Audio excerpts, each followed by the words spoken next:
A bit off topic. How do you throw away a trash can? Hello again, I'm glad to see you, and I hope you're glad to see me because I'm glad to see you. So, briefly today I'd like to talk about webcomics.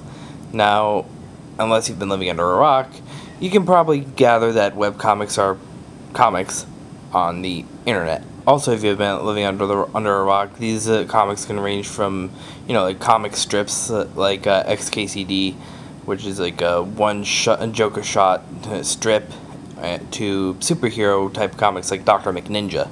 Now, personally, I love webcomics. I guess part of it has to do with the fact that when I was younger, I read the comics pages in my local newspaper all the time, and that just sort of naturally flowed into my webcomic reading addiction. No, it's not an addiction. Habit? Yeah, habit's a better word. And one of the best things about these webcomics is that, for the most part, they're free.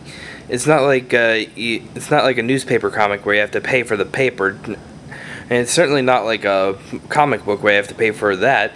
For the most part, these comics are free, which is awesome. I love that. Okay, now, I want to know from you. Do you read any webcomics? If so, what are they? Personally, the webcomics I read are XKCD, which is like a comic with stick figures, and it makes jokes about math, science, anything in particular.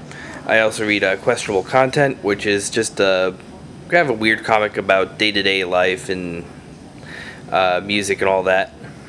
I also read Dr. McNinja, a superhero type comic about a doctor who's also a ninja. Penny Arcade, a video game comic. But that's all I have for today, and I will see you next time.